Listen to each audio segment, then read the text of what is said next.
most convenient period for us to sit as a joint committee of Parliament.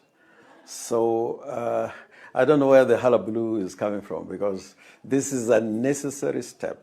It is a fundamental step that whenever a bill is introduced in Parliament, in other chambers, it must be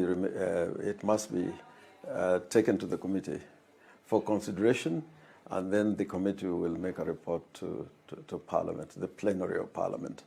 And you know, the committee has to have deliberations on questions that are brought out through public participation. And I want Kenyans really to take the question of public participation as a fundamental pillar in our constitution. You cannot deal with any business in the House that requires a resolution unless it's a technical issue or a procedural issue. If it is a bill or a substantive motion, you have to go through the committee. And also you must have public participation. That is a fundamental pillar in our constitution. Now, after that public participation and the committee, the thing will come back to Parliament for the second reading and third reading, and eventually we'll have a vote on it. You've spoken about the second and the third reading, but here comes the question where the belief is we should not touch that document because it does not belong to Parliament. It belongs to the people who have initiated it through a popular initiative. Mm-hmm. And that is where you once voiced your opinion that public participation cannot be cosmetic. Mm-hmm. But there are those who say that it is not your document and the process of Parliament is just ceremonial. How then do we go into the second reading and the third, and we know that amendments can be introduced to that? If it was ceremonial, then it would not come to Parliament. Why bring it to Parliament if it was ceremonial? If Parliament did not have a role, why bring it to Parliament? But then there's the crucial fact that people have forgotten and have had some discussion on this. If you look at the BBI task force report, they are a cocktail of legislative, recommendations. We are going to amend several statutes which flow from the Constitution. If you look at the Elections Laws Amendment Act, or rather the Elections Laws Act, there is a bill which was part of the report to amend the Elections Act. Now, we have provisions in this bill, the Constitutional Kenya Amendment Bill, which touch on elections, and we are going to amend the Elections Act. We are going to amend the County Governments Act, again, which flows from the Constitution. We are going to amend provisions relating to public finance, the control of Auditor General. And we have introduced a new formula of sharing revenue. All these flow from the Constitution. Even the procurement and disposal of public assets, these are all things which are provided in the Constitution. And there are proposals that because we are amending the Constitution, there should be consequential amendments to the statutes. So as you look at the bill, you don't look at it in isolation. You must build a basis in the report that we are passing this bill, but because they are consequential amendments, the issues that have arisen that needs to be addressed through these consequential amendments are the following. For example, if the procedure and the way we are going to elect, and instead of having 5 or 6 elections, now we got to bring into considerations these constituencies that have been brought in place. We have a situation where now every county will have 2 seats in the Senate. Now, those will have consequential amendments to the Elections Act. And if you then look at it in isolation, without looking at the entire legal regime, like the task force did, the task force, in their report, they are saying, because we are proposing to amend the Constitution, we are also proposing the following consequential amendments. So this is what I was saying, that, it's not going to be cosmetic. because we have to look at these amendments vis-a-vis these consequential amendments. And that is an important function for Parliament to play, because it's all going to come back to Parliament. And with that thinking, there are those who believe that if we change, like you say, there are some bills that were attached to the report and they were forwarded to Parliament at that particular time. Was it 12 or 21 bills that were born out of the whole BBI process? Yes. Then there was this particular bill that touched on the Constitutional Amendment Bill 2020. Yes. Now, aren't this, what you're talking about, were they not addressed when these specific bills were introduced, and they are touching on some of the changes that need to be made? They were addressed with the bill as it was when the report was promulgated in Kisii. Yes. That is when the bill was seen by the public for the first time. The bill that is now proposed, which has Junaid Mohammed and Dennis Waweru as the promoters, that bill is not the same bill. It's not the same bill that was, promulgated in Kisii. There have been some amendments. I'm not saying the same because it's totally different, but there have been changes. You remember that time we were talking about multi-member constituencies. There are no multi-member constituencies. And the revenue sharing, again, that has changed.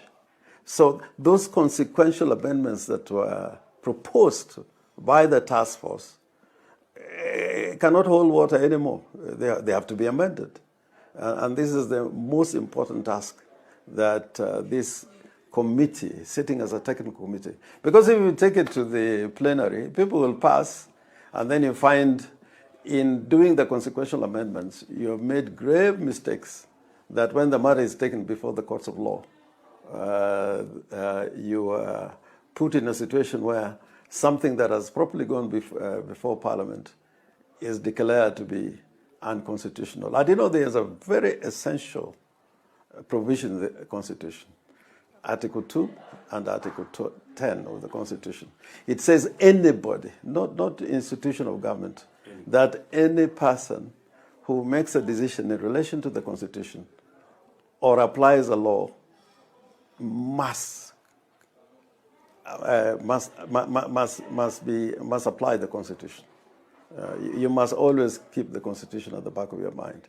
You cannot say Parliament, because we can change any law, we can violate the Constitution. The Constitution requires even a chief that when he's applying any law, he must always remember that the Constitution is a supreme law.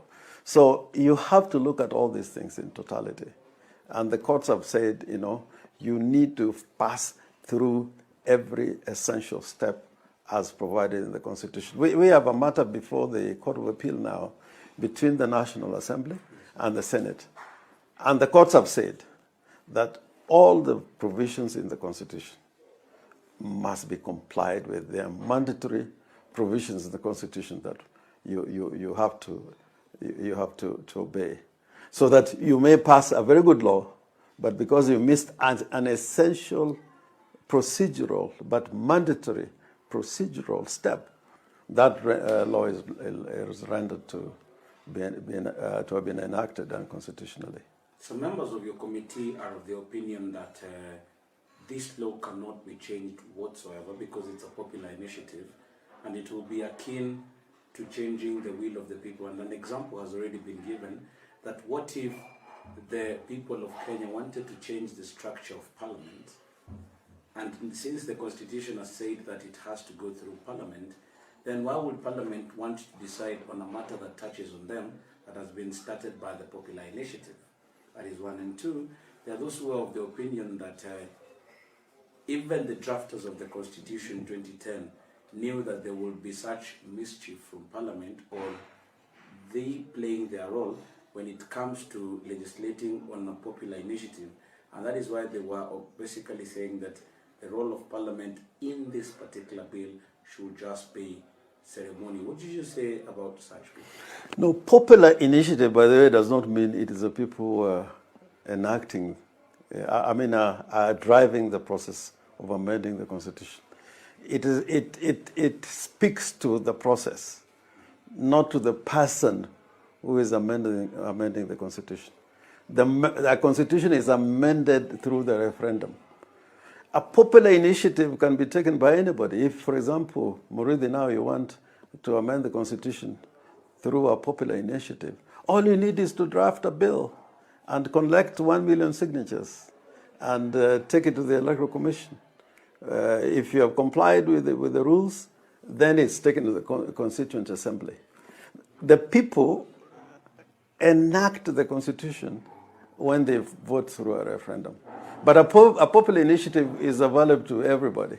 Like the popular initiative is being driven by the promoters, who are Honorable Dennis Waweru and Honorable Junaid Mohammed. It could be a single Kenyan. It does not mean that it is the people who are doing it. It is the process. And the same promoters, they could have gone to a member of parliament and say, I don't want to go through a popular initiative. I want a parliamentarian, one or two of them or three of them, to sponsor the bill through the parliamentary process. That is why it is now possible for a Kenyan to initiate the amendment of the Constitution through a popular initiative without a referendum. That is also possible. Yes. Or he can do it through a parliamentary process. But now the question is, how are you able to change what has already gone through the 24 county assemblies and passed and owned by the people, and then it comes to you? Does that not mean that we have to start the whole process afresh? What I can say about that, and I think I've addressed this question two years ago. I'm the one who has constantly said that you cannot have a multiple question referendum under our constitutional arrangement through a popular initiative that goes to a referendum. That, according to me, other people have got different, appreciation of what the law is. And it has always been, in my view, that once a bill that has been drafted through a popular initiative has gone through the county assemblies, and through that process is called a draft bill. But when it is introduced in Parliament, it's called a bill. To that extent, Parliament cannot change it. It cannot change it. But what I'm saying, what Parliament says or does, or how Parliament votes, can have an impact on how the people decide. It's just like the county assemblies, if, for example, we just had 24 county assemblies voting for the bill, everybody would have said, this is a 50-50 chance. But because nearly 44 county assemblies said yes, you can see that now, the picture it has, that opposition will not be as big as we originally thought. So that if Parliament were to vote where, let's say in the Senate, where we are 67, 40 members voted for and 37 voted against. Now, that may have an impact on how the people are going to vote. And to that extent, I was saying, therefore, considering the other things that I've said about the report and public participation, that may have an impact on how people vote during the referendum. Just like public participation during the parliamentary process can enable people who are hearing what people are saying through public participation, to change their mind or to make their mind one way or the other. So in essence, you're basically saying it's not a must that we change, but we want to listen to these experts that you've enlisted at this time to either know whether we are going to address on changes or not. Or you're certain that we have to make changes to this document that was submitted to Parliament? No, the changes, what I've said in effect, you cannot make any changes. You cannot. But what happens during the parliamentary process will have an impact on the decision that the country is going to make. Okay. Yeah.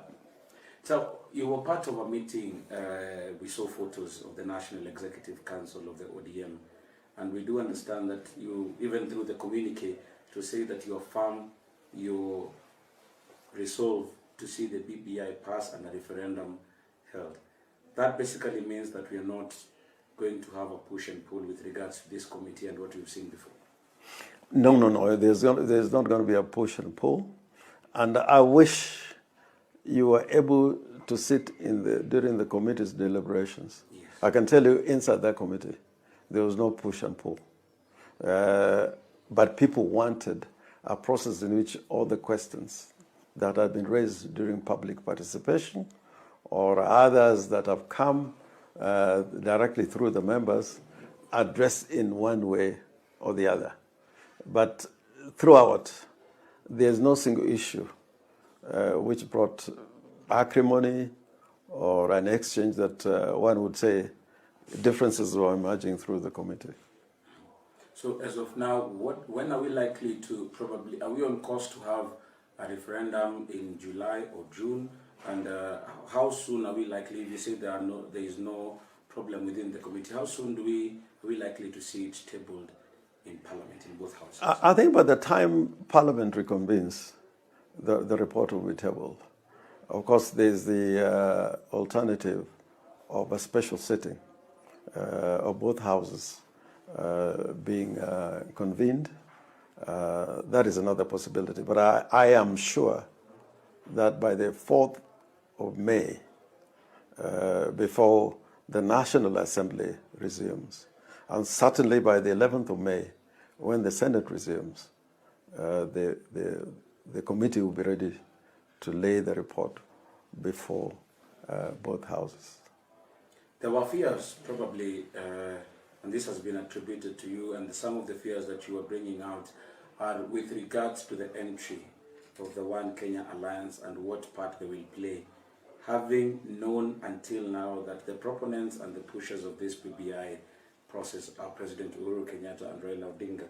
So there was the question of the entrance of the One Kenya Alliance and what part they will play, and probably might have slowed down even the working of the committee, because there are those who feel like you did not have a clear direction from the party leader because he was sick on how to proceed with the process and the BBI. No, I can tell you, ODM, at least as a party, has always been clear right from the beginning. You know that our party leader was part of the handshake. And part of the communique that was released, it was in the hand of Raila Amolo Odinga and Uhuru Kenyatta and their proposals. And then they established the task force. And even the events after the task force had released this report, we participated individually as members of the party or as a committee specially constituted to deal with certain aspects of that process. ODM, I can assure you, has been clear on the question of the need for this constitutional review and the referendum. In fact, way back 2 years ago, Otiende Amolo and I in Bondo, in a rally, I think that was the year 2019, that we are saying we should have a referendum before the month of April in 2020. We are saying that in 2019, which means that our thoughts were very clear on the road map as far as the referendum was concerned. But now came the pandemic, the coronavirus, and that has interfered with the timetable. But now I am sure, almost as night follows the day, that come July this year, we will have the referendum. And you bring the question of One Kenya Alliance. I think the One Kenya Alliance is a little bit misguided because, we are focused on this constitutional review with the objective being an amendment to our constitution for the reasons that have been stated in the report and other fora. The One Kenya Alliance, willy-nilly, if you look at what they're doing, is focused on 2022. And we're saying if you mix these two things, you cannot properly achieve, the referendum, which is time-bound as far as we're concerned. If we don't have a referendum in time, then these constitutional changes will put us in a constitutional conundrum because these constituencies that are going to be created, when are the respective registers going to be established, and the processes that are consequential, you need time, to bring all this into effect before you can have an election in 2022. So I think the focus really should be on this referendum. And thereafter, we'll have as many candidates as, as there are candidates. Going back into that question about 2022, and we know that the passage of the BBI will create new positions. And you're saying that the One Kenya Alliance is more focused about 2022. Now, the point of conflict that has been projected is the fact that ODM as a party has not been very happy with how this One Kenya Alliance is being treated with regards to a promise when the expanded executive comes, some positions are going to be given to them, yet you are the drivers with President Uhuru Kenyatta of this process. We've not been worried about that at all, let me tell you. In fact, I've been worried on other issues that have nothing to do with the One Kenya Alliance. Politicians will also always play politics. Where they get those politics get them is another question. But we've never been worried about that. And they're free to do what they want to do.